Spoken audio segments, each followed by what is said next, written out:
Hello, I'm Dr. Howard Hochster from the Yale Cancer Center, where I'm the Associate Director and Head of GI Oncology. Today we're talking about the Oncotype DX colon cancer assay. We are going to talk about how we actually use the test in clinical practice. And with me today are two of my colleagues, Dr. Darren Wheeler and Dr. Deborah Nagle. Hi, I'm Dr. Darren Wheeler, the West Regional Anatomic Pathology Director for Quest Diagnostics.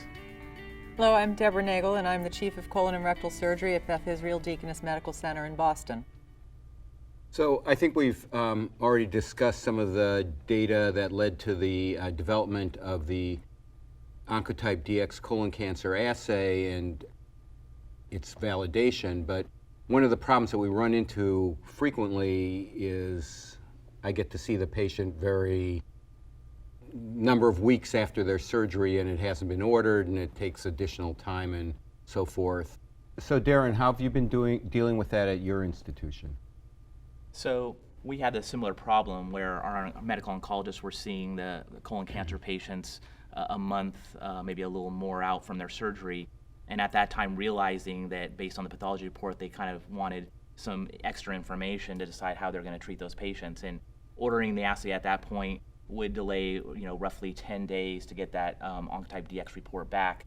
And in our community, many times the patients couldn't get back in to see their medical oncologist for maybe a couple weeks after that. So we were looking up to a month delay. And as you know, NCCN has even published guidelines recommending that you want to start usually in that kind of month time frame, because every 4-week delay could actually even affect possibly overall survival. So we kind of came together at a community-based tumor board and decided, that the pathologist could, basically either identify the block of tissue that should be used for genomic testing at the time they initially looked at the report, if not reflexively send it out. And so our general surgeons kind of stepped up and became the ordering physicians for the assay, and we have a signed standing order in our laboratory for many of them. And so when our pathologists are initially looking at a colon cancer resection, if it meets criteria, that being NCCN guidelines for stage 2, T3, N0, MMR proficient tumors, then it gets sent out for the assay at that time. And so what's happened has been a complete turnaround. Now when the medical oncologists are seeing the patient for the first time, they already have that genomic information to help them and start a treatment plan. And it's worked out very well for us. And I assume that's pretty similar to what's being done a lot of places with the Oncotype breast cancer assay, that in the appropriate situations it's being ordered routinely or reflexly. Absolutely, yes. We're doing something very similar in with breast cancer. And so you adopted that for the colon cancer workflow also, and the medical oncologists have been happy with that. Very happy, yeah. So, we have a weekly tumor board, and I think, the more that you integrate genomic signature into your practice, the more you realize from all the colleagues, whether, surgical or from pathology, you realize there are surprise cases that you really never could have predicted what the genomic assay information would provide. Does that kind of dovetail with your experience, Deborah? It does, and the challenge for us, though, was the MSI testing, because, of course, we're sending it only on MMR proficient patients. And the workflow that had to be changed for us was the timing of doing the MSI testing, which is now done up front once they identify a colon cancer. And so that accelerated our whole timeline and allowed us to then move reflexively to Oncotype DX for our T3 N0 MMR proficient. I think today most pathology departments are doing immunohistochemistry for MMR routinely, right? That's usually what most departments will do as a primary screen, just because it's cheaper and more readily available. But we do have a number of sites in Quest Diagnostics we're still sending out directly for MSI testing as well, which can be done.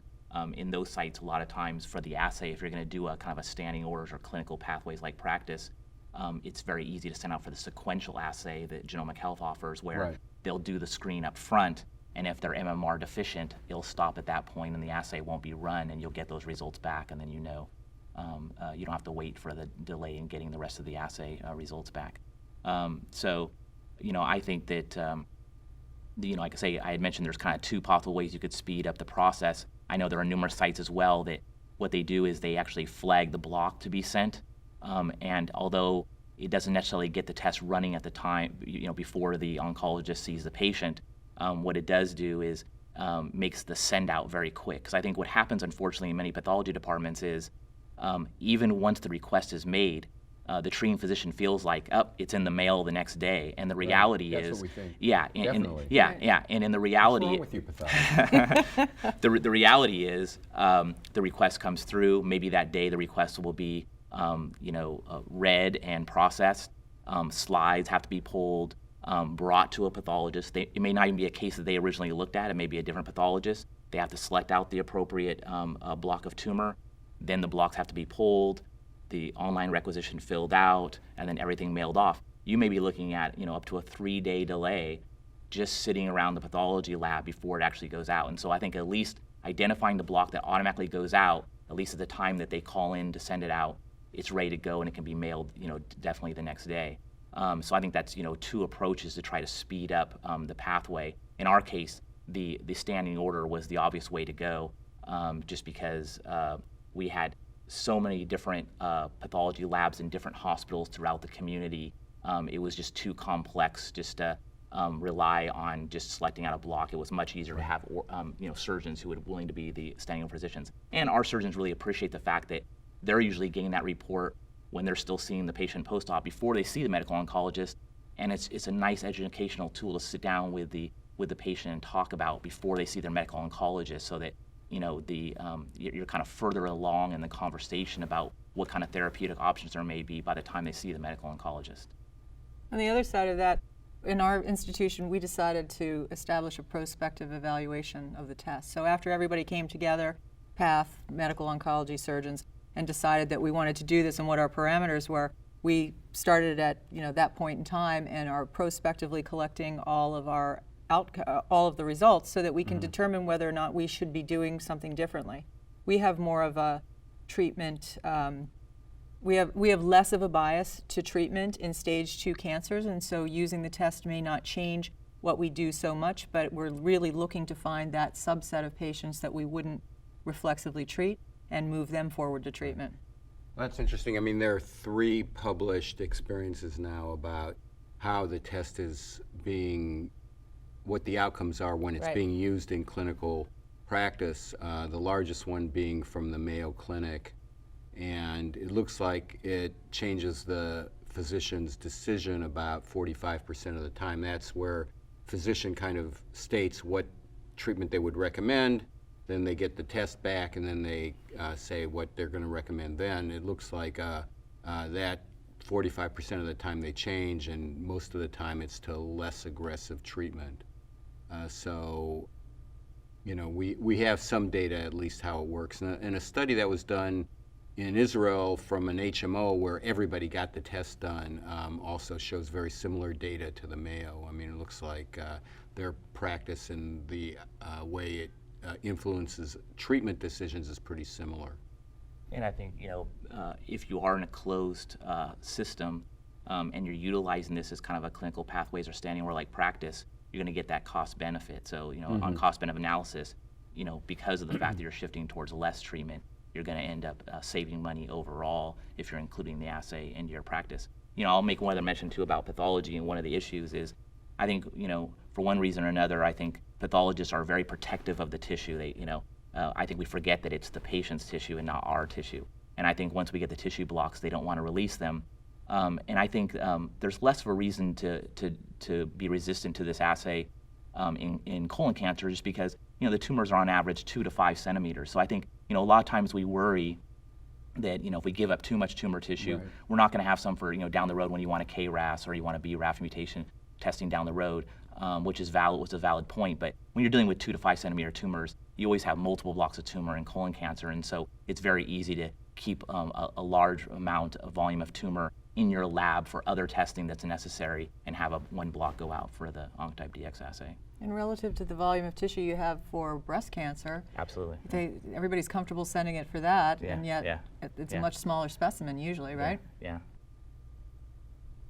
Well, we're waiting and interested to see, really, of course, the goal is to treat patients appropriately, so we really want to know how do we find that 10 or 11%? What will we do differently with them, if anything? What's the best chemo regimen based on their score? And to, hopefully modify outcomes, of course, that's our whole goal. Right. Well, in my experience in recommending treatment, I think having a actual number for the individual patient, their personalized risk of recurrence, really helps frame the discussion a lot better. There's not one answer for every single patient. I mean, some patients are very risk averse and they'll do anything for even a 1% risk to lower it because, they don't want to have, buyer's remorse or later look back and say, I should have done the chemo.